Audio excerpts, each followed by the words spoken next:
प्यारे बच्चों, आज मैं अर्चना झा अपने भानुमति के पिटारा में लेकर आई हूँ आपके लिए प्रसिद्ध साहित्यकार श्री राम शर्मा जी की कहानी स्मृति, जो यादों के आधार पर लिखी गई कहानी है, जो बचपन में हुई बहादुरी की घटना पर आधारित है।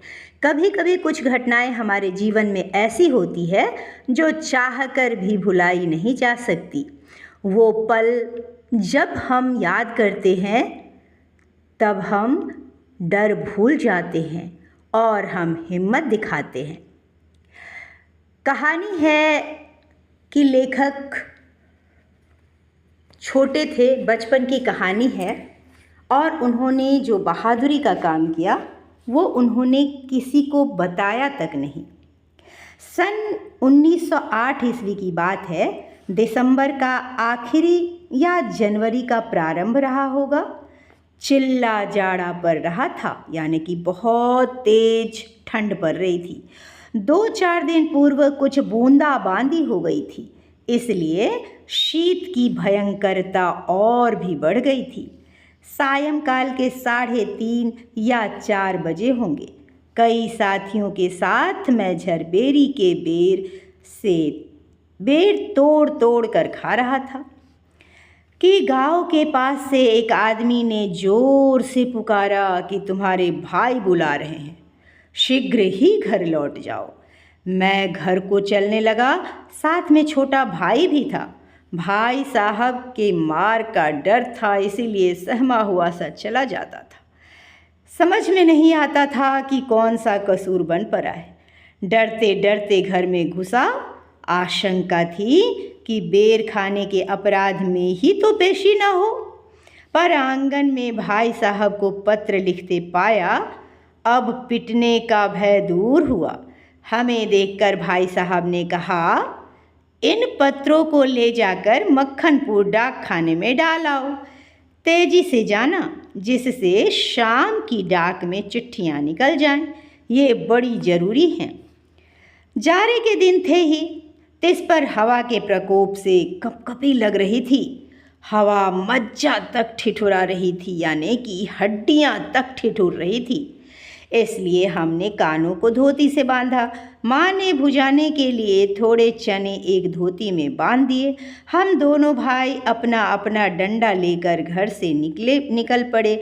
उस समय उस बबूल के डंडे से जितना मोह था, उतना इस उम्र में राइफल से भी नहीं है। मेरा डंडा अनेक सांपों के लिए नारायण वाहन हो चुका था, अर्थात अनेक सांपों को निगल चुका था, मार चुका था। मक्खनपुर के स्कूल और गांव के बीच पड़ने वाले आम के पेड़ों से प्रतिवर्ष उससे आम झूड़े जाते थे, यानी कि उस लाठी का इस्तेमाल सांप को मारने में बहुतों बार हुआ, और आम के दिनों में आम उससे तोड़े जाते थे, उसका झटा देकर। इस कारण वह मूक डंडा सजीव सा प्रतीत होता था। इसीलिए लेखक को उससे इतना लगाव था कि लेखक कहते हैं कि आज राइफल से भी हमें उतना लगाव नहीं है बड़े होने पर, जितना बचपन में उस लाठी से था, उस डंडे से था। प्रसन्न वदन हम दोनों मक्खनपुर की ओर तेजी से बढ़ने लगे। कौन कौन? लेखक और उनके छोटे भाई। चिट्ठियों को मैंने टोपी में रख लिया, क्योंकि कुर्ते में जेब न थी। हम दोनों उछलते कूदते एक ही सांस में गांव से 4 फरलंग दूर उस कुएं के पास आ गए, जिसमें एक अति भयंकर काला सांप पड़ा हुआ था। कुआं कच्चा था और 24 हाथ गहरा था। उसमें पानी न था। उसमें न जाने सांप कैसे गिर गया था। कारण कुछ भी हो, हमारा उसके कुएं में होने का ज्ञान केवल 2 महीने का था। बच्चे नटखट तो होते ही हैं। मक्खनपुर पढ़ने जाने वाली हमारी टोली पूरी बानर टोली थी। एक दिन हम लोग स्कूल से लौट रहे थे कि हमको कुएं में उझकने की सूझी। सबसे पहले उझकने वाला मैं ही था। कुएं में झांककर एक ढेला फेंका कि उसकी आवाज़ कैसी होती है। उसके सुनने के बाद अपनी बोली की प्रतिध्वनि सुनने की इच्छा थी, पर कुएं में ज्यों ही ढेला गिरा त्यों ही एक फुसकार सुनाई दी। कुएं के किनारे खड़े हुए हम सब बालक पहले तो उस फुसकार से ऐसे चकित हो गए जैसे किलोले करता हुआ मृग समूह अति समीप के कुत्ते की भौंक से चकित हो जाता है। उसके उपरांत सभी ने उछल उछल कर एक एक ढेला फेंका और कुएं से आने वाली क्रोधपूर्ण फुसकार पर कहे लगाए। कुएं में ढेला तो इस कारण से मारा जा रहा था कि बदले में आवाज़ आएगी, लेकिन हुआ यूँ कि उसमें चूंकि सांप था, सांप को वो ढेला लगी और इसीलिए सांप ने अंदर से फुसकार मारी और तब जाकर उन्हें पता चला कि उसके अंदर एक सांप पड़ा हुआ है। गांव से मक्खनपुर जाते और मक्खनपुर से लौटते समय प्रायः प्रतिदिन ही कुएं में ढेले जाते थे। मैं तो आगे भागकर आ जाता था और टोपी को एक हाथ से पकड़कर दूसरे हाथ से ढेला फेंकता था। यह रोजाना की आदत सी हो गई थी। सांप से फुसकार करवा लेना मैं उस समय बड़ा काम समझता था, बड़ी बहादुरी का काम समझता था। इसीलिए जैसे ही हम दोनों उस कुएं की ओर से निकले, कुएं में ढेला फेंककर फुसकार सुनने की प्रवृत्ति जागृत हो गई। मैं कुएं की ओर बढ़ा। छोटा भाई मेरे पीछे ऐसे हो लिया जैसे बड़े मृगशावक के पीछे छोटा मृगशावक हो लेता है। कुएं के किनारे से एक ढेला उठाया और उछलकर एक हाथ से टोपी उतारते हुए सांप पर ढेला गिरा दिया, पर मुझ पर तो बिजली से गिर पड़ी। सांप ने फुसकार मारी या नहीं, ढेला उसे लगा या नहीं, यह बात अब तक स्मरण नहीं है। टोपी के हाथ में लेते ही तीनों चिट्ठियां चक्कर काटती हुई कुएं में गिर रही थी। अकस्मात जैसे घास चरते हुए हिरन की आत्मा गोली से हत होने पर निकल जाती है और वह तड़पता रह जाता है, उसी भांति वे चिट्ठियां क्या टोपी से निकल गई, मेरी तो जान ही निकल गई।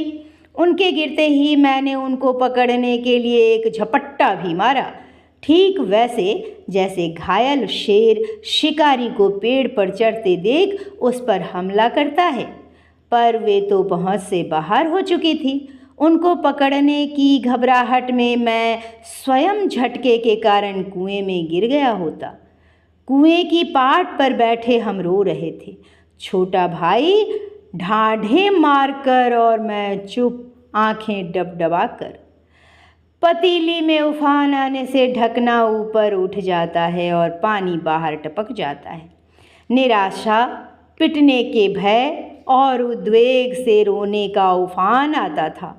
पलकों के ढकने भीतरी भावों को रोकने का प्रयत्न करते थे, पर कपोलों पर आंसू ढुलक ही जाते थे।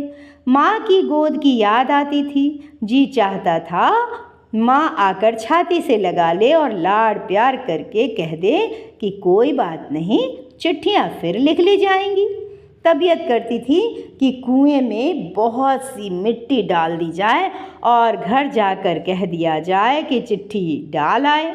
यानी कि झूठ बोलने का विचार एक बार को लेखक के मन में आ जाता है, पर उस समय मैं झूठ बोलना जानता ही नहीं था। घर लौटकर सच बोलने पर रूई की तरह धुनाई होती सो अलग। मार के ख्याल से शरीर ही नहीं मन भी कांप जाता था। सच बोलकर पिटने के भावी भय और झूठ बोलकर चिट्ठियों के न पहुंचने की जिम्मेदारी के बोझ से दबा मैं बैठा सिसक रहा था। इसी सोच विचार में 15 मिनट होने को आए। देर हो रही थी और उधर दिन का बुढ़ापा बढ़ता जाता था, यानी शाम होती जा रही थी। कहीं भाग जाने को तबीयत करती थी, पर पिटने का भय और जिम्मेदारी की दुधारी तलवार कलेजे पर फिर रही थी। यानी कि क्या करूं क्या ना करूं, लेखक यहाँ किंकर्तव्य विमूढ़ अपने आप को दिखलाते हैं।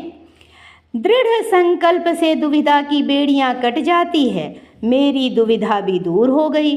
कुएं में घुसकर चिट्ठियों को निकालने का निश्चय किया। कितना भयंकर निर्णय था, पर जो मरने को तैयार हो उसे क्या। मूर्खता अथवा बुद्धिमत्ता से किसी काम को करने के लिए कोई मौत का मार्ग ही स्वीकार कर ले और वह भी जानबूझकर, तो फिर वह अकेला संसार से भिड़ने को तैयार हो जाता है। और फल, उसे फल की क्या चिंता। फल तो किसी दूसरी शक्ति पर निर्भर है।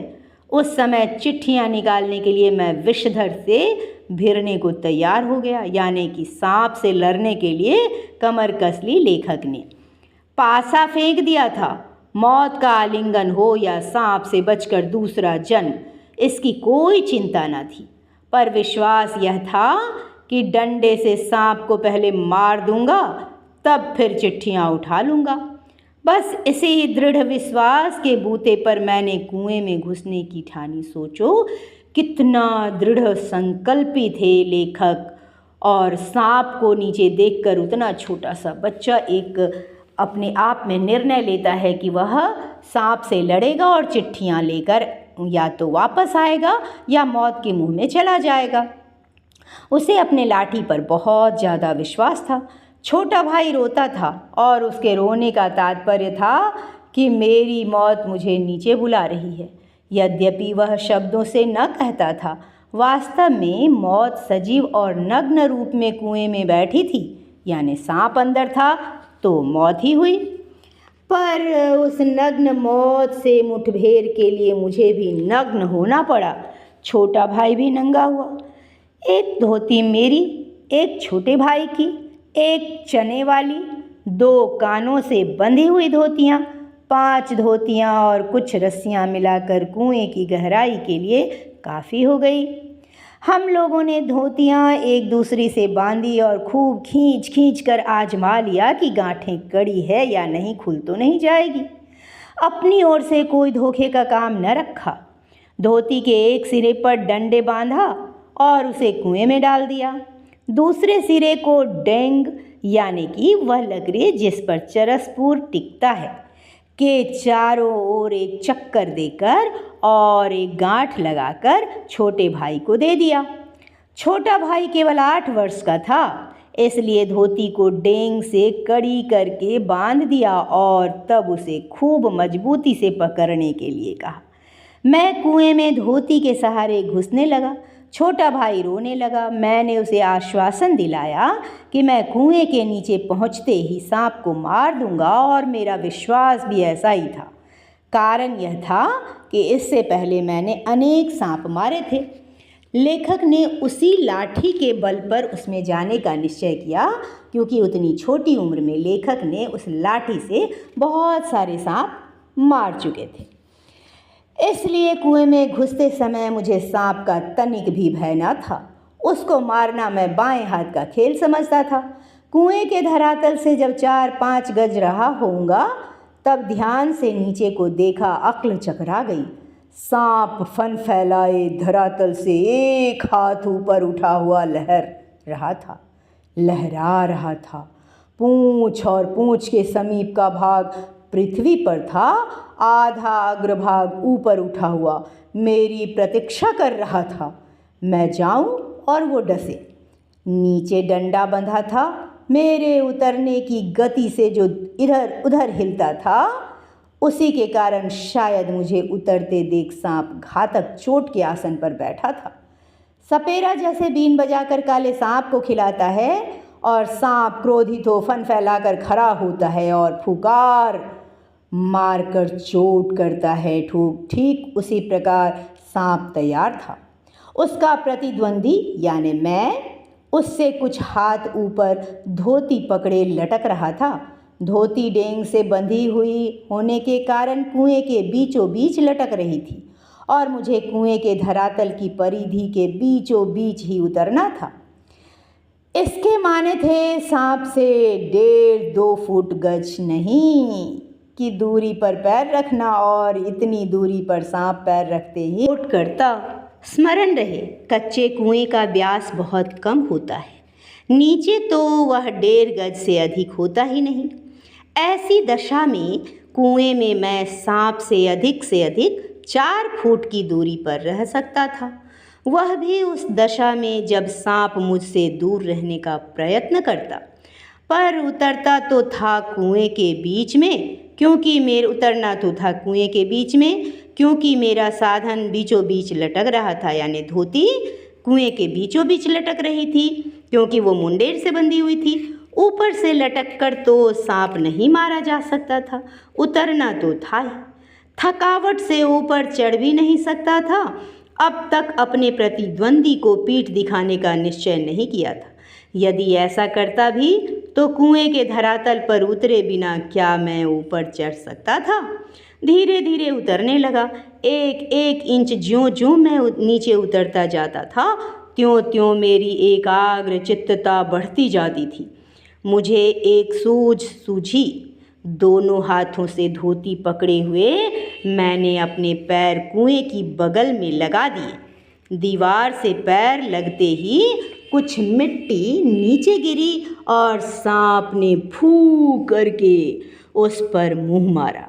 मेरे पैर भी दीवार से हट गए और मेरी टांगें कमर से समकोण बनाती हुई लटकती रही। पर इससे सांप से दूरी और कुएं की परिधि पर उतरने का ढंग मालूम हो गया।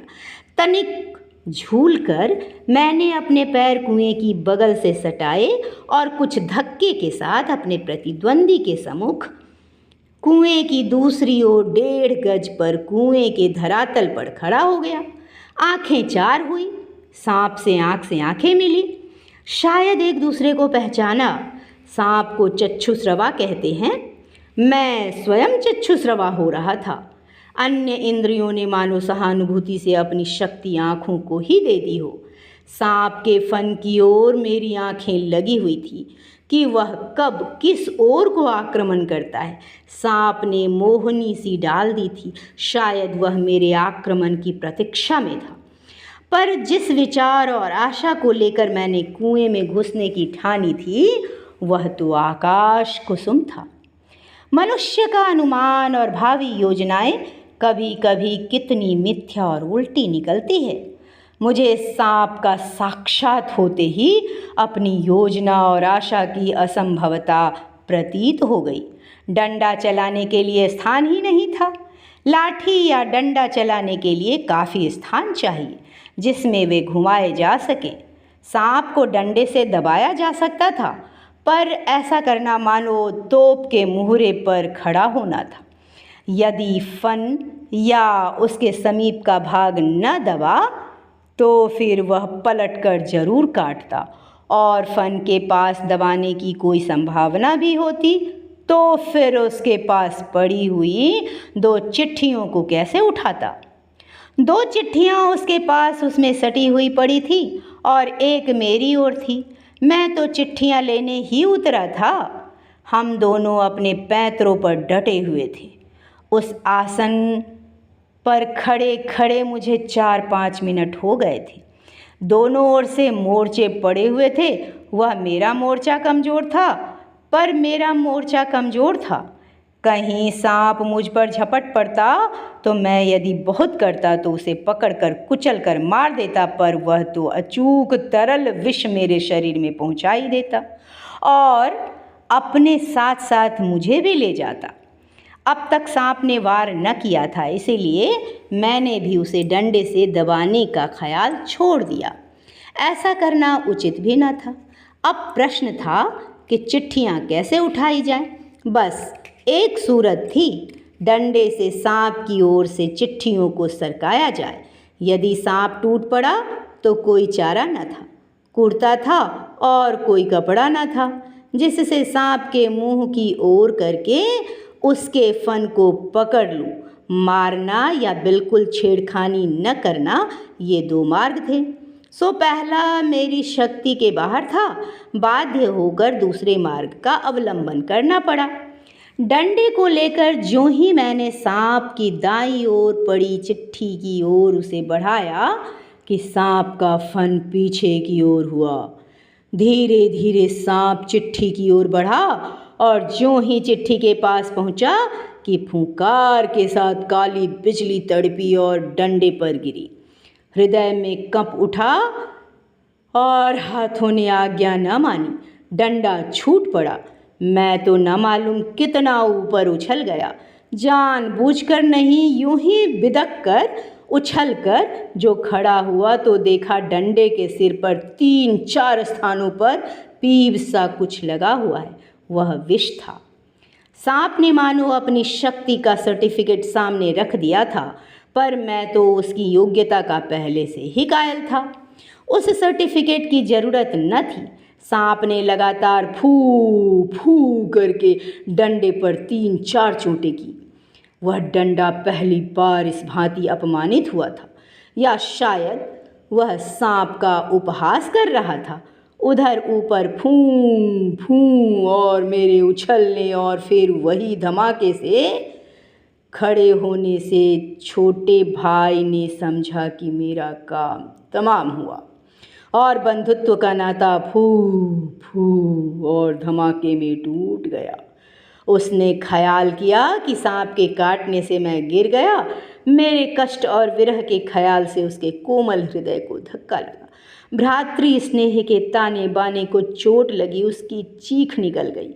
भाई, छोटे भाई की आशंका बेजान थी, पर उस फू और धमाके से मेरा साहस कुछ बढ़ गया।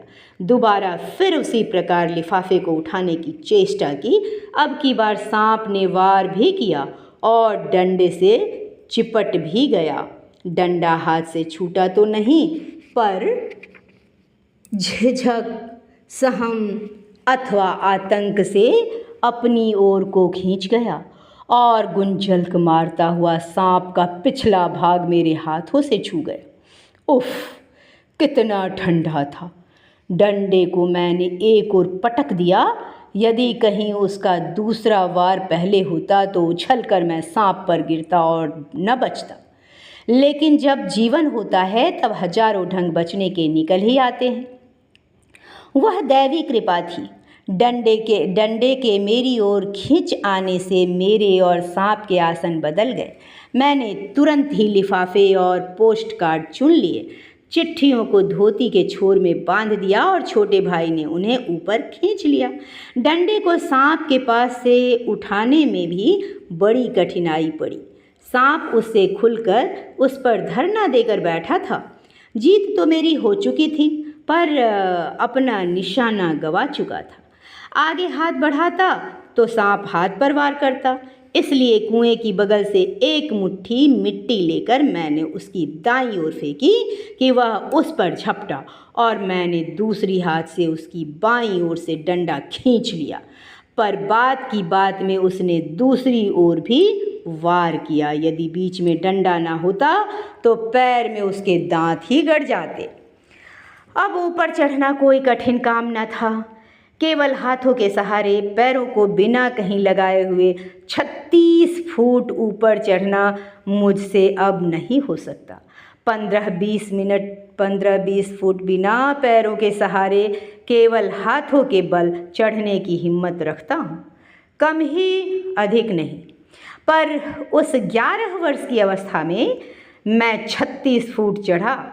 बाहें भर गई थी, छाती फूल गई थी, धौंकनी चल रही थी, पर एक एक इंच सरक सरक कर अपनी भुजाओं के बल मैं ऊपर चढ़ आया।